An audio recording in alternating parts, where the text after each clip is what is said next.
On, socks, put the socks on, I check my feet out. A healthy lifestyle is key to managing diabetes and diabetes pain. And of course, it's good for everyone in the family. That means choosing foods that are good for you and reaching past some of your traditional favorites. I grew up with that biscuits and gravy bunch and that whole thing. Miss it, but can't eat that stuff. You do need to limit foods that are high in fat, sugar, and salt. But there's plenty to eat that tastes terrific. Emphasize vegetables and fruits, whole grains such as whole wheat bread and oatmeal, lean meat, and low or non-fat milk.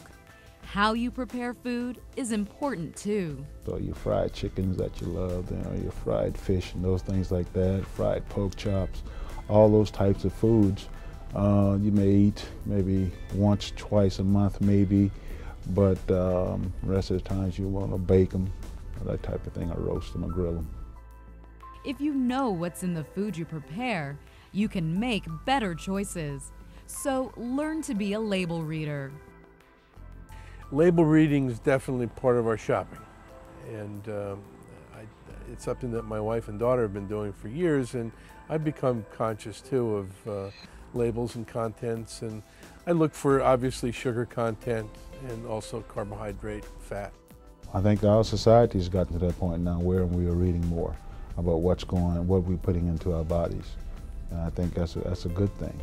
So it's forcing the manufacturers to rethink what they're putting on the table for us. Those labels also help you keep track of how much you put on the table. A healthy serving might be smaller than you realize, but as Art Shull has learned, you can still enjoy the food you love if you keep things in balance. If I want to have a slice of sweet potato pie, then I can't have that alcoholic drink. I can't have a certain portion of meat. I just got to take away from something so I can add something in moderation. Moderation is certainly wise for everyone when it comes to alcohol, particularly if you have diabetes. In addition to moderating the use of alcohol, people with diabetes should quit smoking altogether.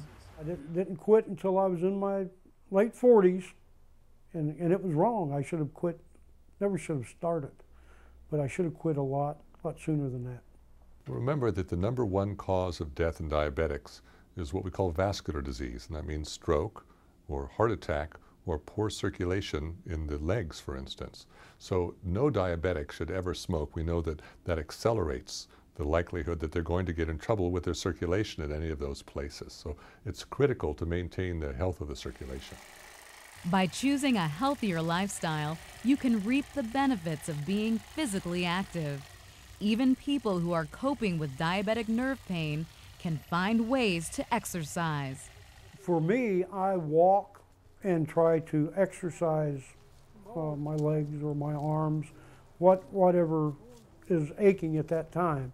I will try to do that to alleviate the pain. And it does help, I think more than anything, it gets your mind off it. In fact, the more I would do with my feet, like walking or using my feet, the better I really felt. Exercise is good for everybody. It's especially good for people with diabetes, partly because of its effect on insulin, the hormone that helps turn sugar into energy. Talk to your doctor before beginning any exercise program. It turns out that when one exercises the muscles, one improves the sensitivity to insulin. So it actually helps insulin to do its job better. So one boosts the effects of insulin by exercising. That helps to control the blood sugar. We also know that regular exercise improves cardiovascular fitness, and people with diabetes are much more susceptible to heart disease and vascular disease than other folks. And so if they're exercising regularly, they're improving their odds for not having heart disease, for escaping from heart disease. And that's a very, very important thing with people with diabetes. But as Park Overall knows, pain and other conditions can get in the way of a regular exercise plan. Many diabetics get on that sad cycle. You don't feel well enough to do it, so you don't do it, and it just is a spiraling problem. As Park learned, it's important to develop a way to get moving that works for your individual needs. You would be surprised how limber I'm not. Just start slow. It's just something gentle, and move up. And I will start, if I miss a few days, I'll start with 5 minutes and then go stretch. And I'll move up to 10 minutes and then go stretch. With her regular routine, which she does even when she doesn't feel like it, Park gets herself in shape to do the things she loves. Now, you know what I do. I roller skate. That's what I love. If you can find you something you love, that's the way to go.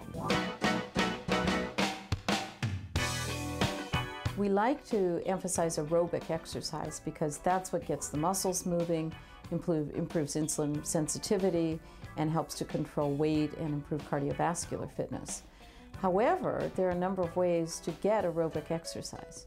If walking really is impossible because of problems with the limbs, sometimes swimming, sometimes equipment at a gym will be helpful. Sometimes using upper body exercise rather than lower body exercise if that's not possible. It is something that should be addressed with a doctor and sometimes even supervised by a therapist, a physical therapist who can direct exercise. Think of the people around you as a team there to support your effort to be as active as possible. For Robert, his team is his wife and his daughter. He calls them his diabetes police. One's my coach, one's my conscience. And together they pull me over occasionally on a portion or something that I'm about to eat that I really shouldn't eat. If you're managing any health condition, it can make life a lot easier if you reach out for support. Letting your friends and extended family know what your management plan is allows them to help you be healthy. Robert finds his friends are happy to join in the effort as well. Of course, with me, family is particularly close, but even with friends, you go out to dinner and or go to someone's house for dinner, they, being aware, may take that into consideration in the kind of menu they're going to have, and of course that helps you. Don't try to go it alone. If you don't have family or friends to help, ask your doctor, clinic, or community health service about support programs. They can make a big difference. We have support groups for children with diabetes, teenagers with diabetes, sometimes adults with diabetes. They may be centered in a community, they may be centered in a hospital. Some practices have started support groups, endocrinologists have started support groups for patients with diabetes. So if there is good support at home, that's wonderful, but oftentimes support can be found in other situations as well. By now, we hope you've seen that diabetic nerve pain is not something you have to endure. You have to encouragement can be a big help.